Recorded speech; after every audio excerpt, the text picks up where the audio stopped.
New data shows a concerning rise in violent crime, as Tennessee is now third in the nation in gun violence, according to the FBI. And gun advocates argue that more gun training is needed to ensure safety, but academics are arguing that the numbers can only be solved with stricter gun laws. Bullets don't have a name on them.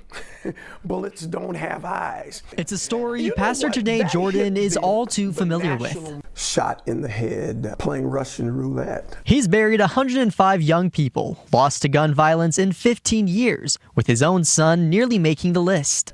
Praise be to God, they revived him, and he's still living with a bullet still lodged between his head and his skull. The tragic experiences solidifying his purpose to stop the madness. We keep talking about we want to reduce gun violence, but yet we keep making it easier. The lack of gun restrictions shocking Jordan, despite years of data connecting guns to crime. Every time there's a loosening, there's just statistically more shooting. 25 states have constitutional permitless carrying laws, but new data from the Center for American Progress shows that gun homicides increased 13% and gun crimes 29% after the adoption of those laws. It's I wouldn't say frustrating, it's just predictable. Vanderbilt professor Dr. Jonathan Metzl says the issue goes beyond politics, with the Supreme Court case Bruin versus the New York State Rifle Association overturning several state gun restrictions. The Supreme Court in this decision in June in the Bruin case said, well, we're no longer interested in the empirical evidence. And Dr. Jonathan Donahue says Bruin disregarded the statistics, citing constitutional precedent protecting gun rights. A feeling echoed by the owners of Posey Gun & Pawn in Cleveland, who say most of their customers purchase guns for lawful reasons. 80% of our customers are coming in wanting something to protect themselves. The other 20% is going to be some form of sport shooting or hunting activity. Pastor Jordan believes a community approach is the solution. Bring them at an early age. Not only can we work with kids, but we can work with families. We can surround them with information that they need. But says stricter gun laws are needed if the community leaders want to talk the talk. It is frustrating for us to keep having all of these political debates. And walk the walk. We got to work together on it.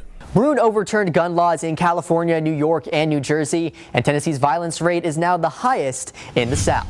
Here at Morgan's Arms in Cohutta, Georgia, the shop owner says sales have increased due to a growing need for residents to protect themselves.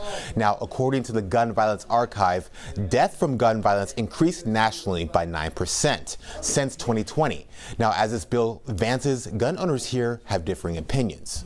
A universal background check at the point of sale or transfer would most clearly determine who is and who is not, in the language of the bill, a, quote, lawful weapons carrier. Lawmakers made guidelines clear for the newly proposed Georgia Constitutional Carry Act of 2021, moving through state legislature. When it's 11 o'clock at night and you got to pull over at the local gas station along the highway to get gas, and a sketchy looking person comes out from behind the dumpster or a vehicle and approaches you, it's kind of scary. Dalton gun owner Monty Sanders says this bill would help people like him further exercise their Second Amendment rights. Having that right to defend oneself is comforting. The bill would remove the need for Georgians to have a license to carry a handgun in public and eliminate a second background check after weapon purchase. People are still worried that there could be some fallout. According to the National Gun Violence Archive, gun deaths in the nation increased by over 3,000 in 2021 in less than a year. William Morgan, gun shop owner in Cohutta, worries that people will run into issues traveling into other states where a license is required. I don't think that they're going to honor the open carry from state to state. You may still have to have the license. But at the end of the day, Sanders says this bill would help prevent a loss of life for those in unsafe situations. It seems more and more that we have to be responsible for our own safety. It seems that we are deregulating. We are going backwards instead of forward. Today is the deadline for Georgia lawmakers to make more decisions regarding the bill to see if it will move further along. Here at federal court, former Rhea County Executive George Thacker, convicted of wire fraud charges, made one final attempt to avoid jail time. But after considering the severity of the crime, the judge ruled he had to do the time. Mr. Thacker, do you have a moment, sir?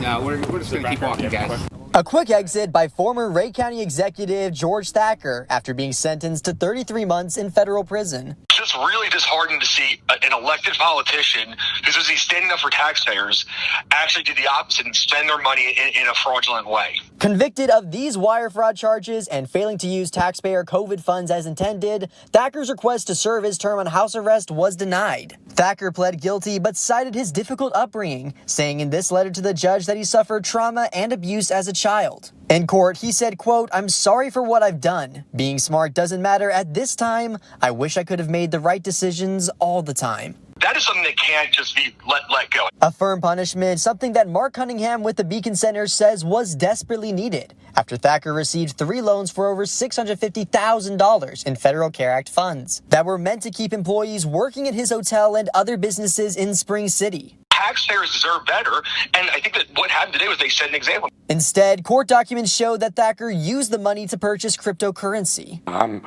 almost 63 years old. I've never seen anything like this. Lynn Chestnut says it was an important decision. PPP was put into place so that you could continue to pay your workers for that time period. But one he hopes doesn't reflect on the area's small businesses. We had touch points with over 1,400 small businesses. The people we talked to, who we worked with, they spent those monies accordingly. Thacker will have 60 days to turn himself into authorities, and he will have a 3-year probationary period after serving his sentence.